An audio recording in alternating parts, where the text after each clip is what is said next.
The headlines all said that the Magic Kingdom's attendance was up, that Disney had shown everybody how to generate even more crowds in 2024 versus 2023. But with some investigation, with some serious research, we've got an exclusive, ladies and gentlemen, and we believe now that the average attendance for Magic Kingdom at Walt Disney World declined last year, perhaps defying what you've been told.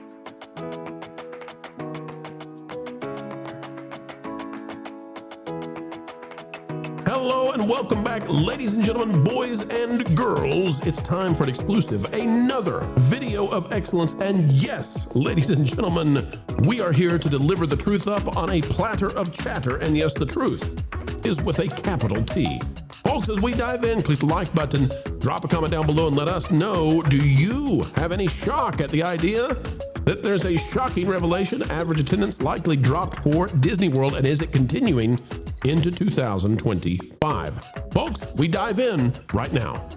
All of the headlines told you that Magic Kingdom was the #1 park for attendance in 2024, that it had a 0.7% increase in attendance, and they were glowing, they were crowing about this. The House of Mouse, so happy about it. What if we told you that we know something now that you just have to see? Average attendance at the Magic Kingdom in 2024 likely dropped, and dropped significantly, perhaps contradicting all of those headlines. The Themed Entertainment Attractions Report was released for 2024, and Magic Kingdom was, once again, the most visited theme park in the world, according to the analysis. However, it wasn't by much, and now with some deep investigation into the numbers, there's something true Disney aficionados and perhaps investors just have to see. Folks, here's the numbers that they gave us. Magic Kingdom remains #1, the most visited theme park in the world, 17.8 million. Disneyland was #2 with 17.3. That's now in question, I believe. Let's go into this. We're going to measure this based on sessions. Now, a session would typically be that you have a daytime ticket, and that takes you from morning to evening, and that's a session, and you go home. However, Disney has started doing double sessions in a single day. In other words, you go to the park at 7 a.m. and they kick you out at 6 p.m. because they got another session coming up. It's another ticketed event. It's Mickey's Not So Scary Halloween. It's the Christmas thing. It's after hours. And they send all the daytime guests out, and they start a new ticketed thing. And it goes from 6 p.m. to midnight or 1 a.m. or whatever, right? That's 2 sessions in a single day. And what we're finding out is that the TEA that measures these sorts of things appears to count that as attendance. It says special events. This is back from a brochure that we had to really dig to find this. Special events within the parks remain popular. Extra ticketed events, particularly around Halloween and the winter holidays, continue to drive additional attendance and revenue to the parks. So this report that everybody's using seems to be using special events for attendance. Interesting that, eh? Interesting that. All right, let's continue on. If we go down, here's what we found, folks. If you look at 2023 versus 2024, in 2023, Disney's Magic Kingdom ran 75 extra after-hour parties. Mickey's Not So Scary Halloween, Mickey's Very Merry Christmas Party, and Disney After Hours 75 times. In 2024, they ran it 81 times. Plus, it was a leap year in 2024, which gave them another day. So, guess what, ladies and gentlemen? When we took the numbers for the attendance and measured it per session, we found that Magic Kingdom, we believe, dropped 1.8% in average attendance. How did Disney get their overall attendance to go up for that year? By having more volume, and perhaps that additional volume counting people twice. Now, how would that happen? Well, Vash, if somebody went to the Magic Kingdom in the morning on one of these after hours events and said, well, we're going to stay for that one too, then they got counted for 2 instead of 1. And what that means, Vash, is that, guess what? Despite the headlines and despite all of the excitement, attendance for Magic Kingdom on average seems to have dropped. And yes, it was less crowded. All of those reports you saw, the stuff that we said, and even Disney, who said that demand was moderated, that's the way they called it, seems to have been accurate, and the headlines got it wrong. Vash, your thoughts about this one? it's a big story, and it could shake up Disney World, the fact that we're putting this out there. Oh, absolutely. You have multiple bites of the apple right there, which is very interesting because, Disney has done some stuff like this before. Obviously, there was that big gift card scandal not too long ago, which I don't know what happened to the whistleblower in that. Allegedly, Vash, allegedly. Bring in Cartman to say it. Allegedly. That's very true. It's very true. But the allegations were that they were double counting revenue, as in people would actually purchase those gift cards. That would be one revenue stream, and then when they actually spent those gift cards, that would be another revenue stream, which is very Allegedly. Very allegedly, of course. but no, I mean, I think there is a reason why Disney has been so aggressive in its pricing structure, in increasing prices the way they have, and it's. I mean, we've talked about it before, but it's because they are trying to make more money off less people. That's kind of what's going on right there. Now, look, I think there is wisdom to some of that strategy, but in another way, I don't think that people are not going because it would work if people were not going, even though they wanted to. I think people aren't going because they're necessarily not interested, and I think some of that is definitely through that pricing structure, and it's unfortunately has dissuaded many people who would otherwise be interested in going right there.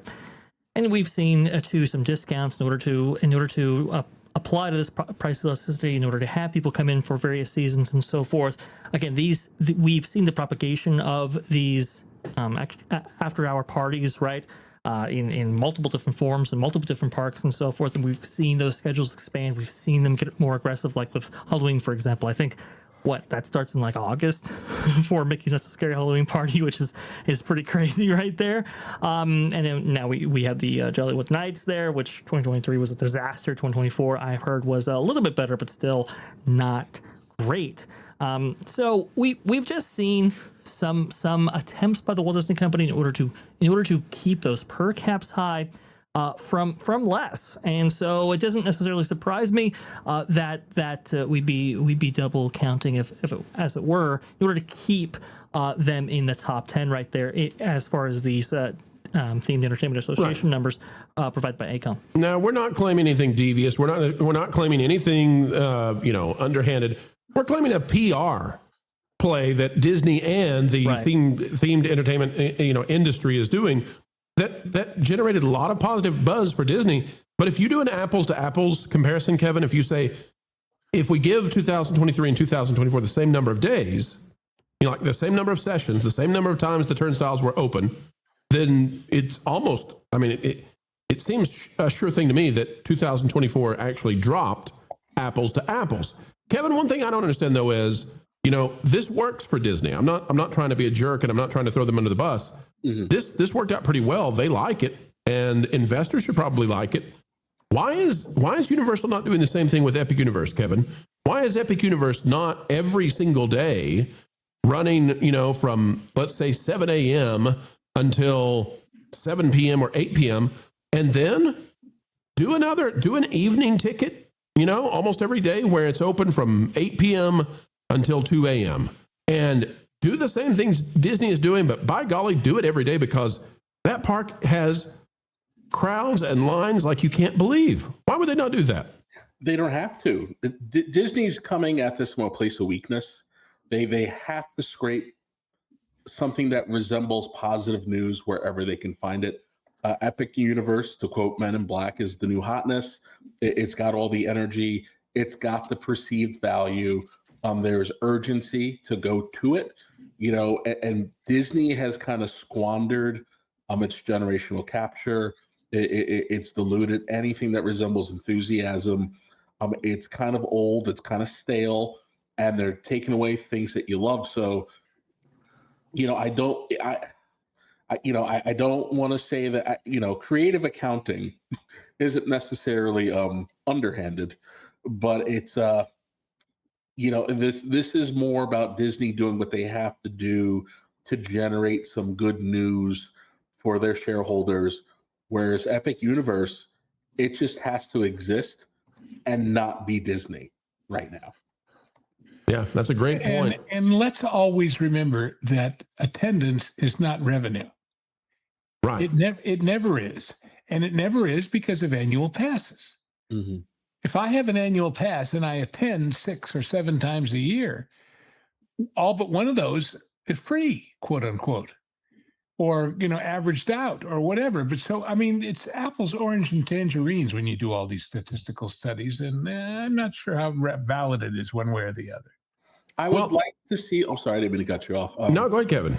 I would like to see this versus other smaller attractions.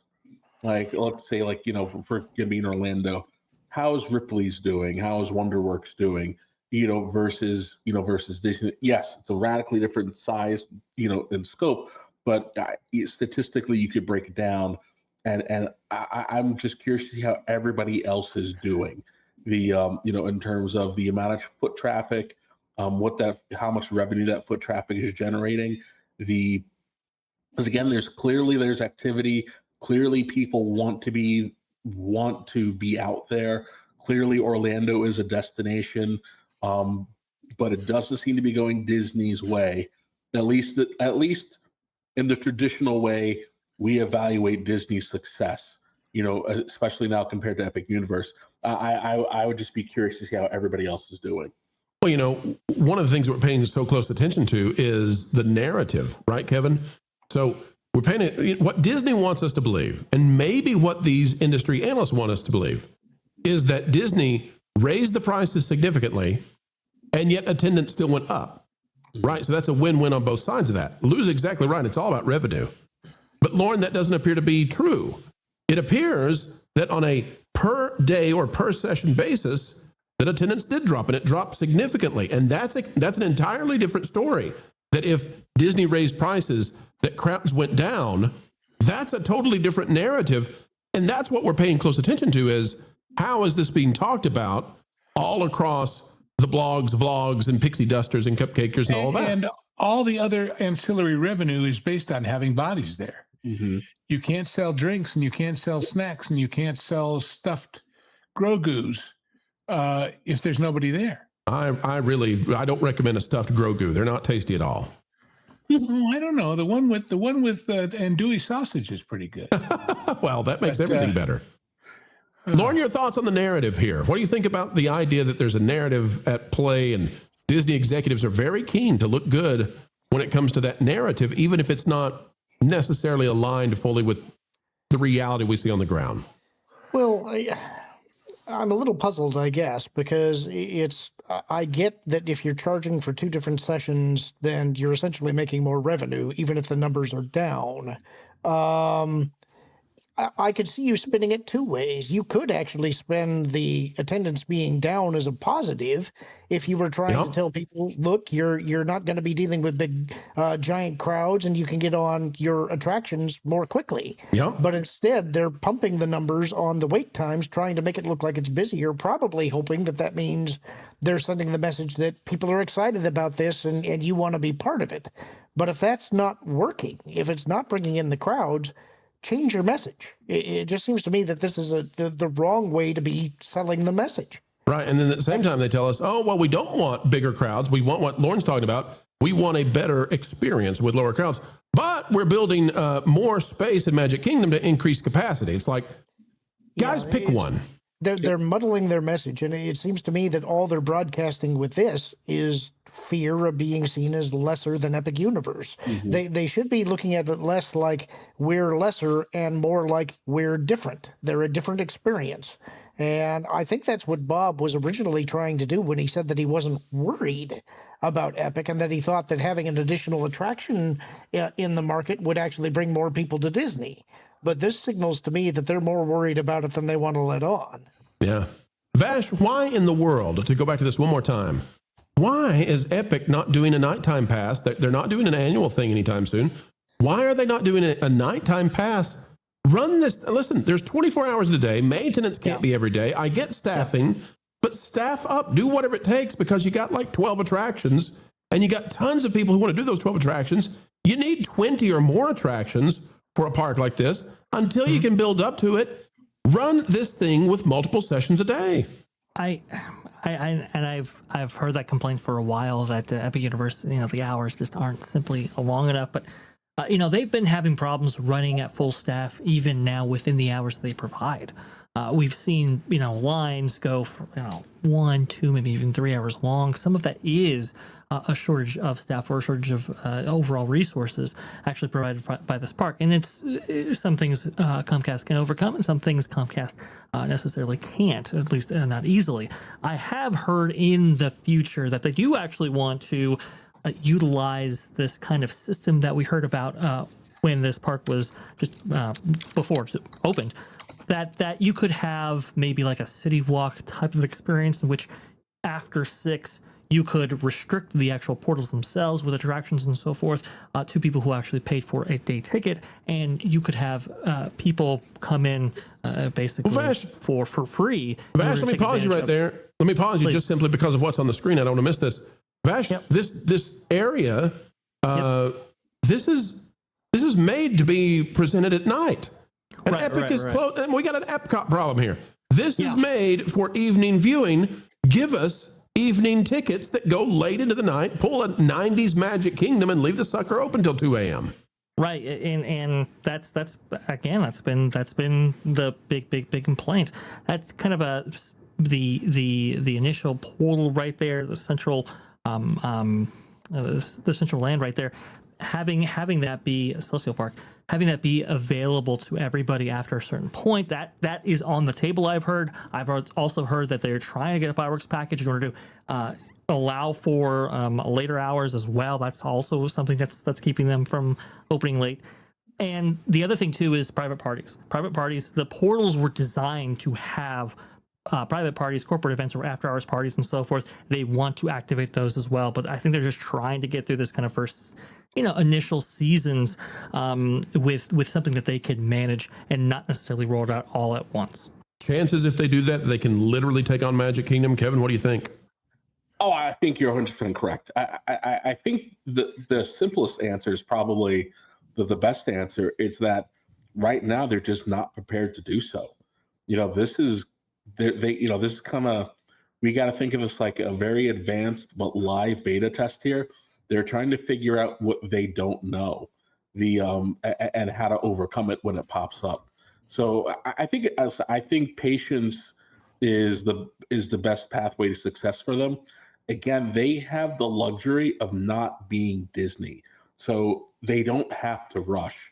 You're not going to get it this year, but if they roll it out next year, now my coming here for the first time, I now have great impetus to run back and drop that money again, for the 26 season. And if they get it again, if they take their time and work on getting it right, I think they're pretty close to being the king of the castle. But if they get it right and they close out the next summer season, and nail it, they are I would say the newly crowned king of Orlando. All right, folks, we'll see how it goes in 2025. Looks like to us that there's no reason to believe that Disney will change the direction of losing average attendance. Is that good? Is that bad? Well, it depends on how you view it. But folks, we view it this way. There are competing narratives right now, and Disney would love to have both higher attendance in every way and higher spending from guests. We'll see if they can get that going in 2026. Whether or not they land on that for 2025, anybody's guess, but we're betting it didn't go so well. Vash, that's a story we'll continue to cover. Thanks for being here, buddy. Thanks for telling us what's really going on in Disney. And panel, great job covering the House of Mouse. We must bid adieu for now, but folks, I encourage you, if you enjoyed this kind of video, well, we have plenty more and more on the way every single day. We do it for you. Check out the WDW Pro channel and go click on videos. You can see the most recent ones and enjoy all the stuff we're talking about, and hopefully give us some feedback, because we would love to cater what we're doing for you. You are the consumer. You are our valued guest. It's how entertainment companies once upon a time treated the people who bought their stuff, and we're still doing it here. Folks, on the way out the door, consider clicking the like button, share, subscribe, Click it, stick it to the algorithms. It is the notification bell. Drop a comment down below. Let us know your thoughts. And folks, as we get ready to say goodbye, we always say this because we think you indeed are special and matter. Wherever you are and whatever you're doing, keep learning, keep growing, and keep having fun. Jump into the water. Why listen to music made by people and companies who really don't like you? Check out Vacation Radio today and prepare for all new content made by the people behind the WDW Pro channel. It's the place you need for all the music. That should be fun. Want it all, so I give them cannonball. Yeah! Hundreds of songs, every genre you can imagine. Listen live on YouTube and enjoy a set list that's always sunny. It's Vacation Radio. Arizona.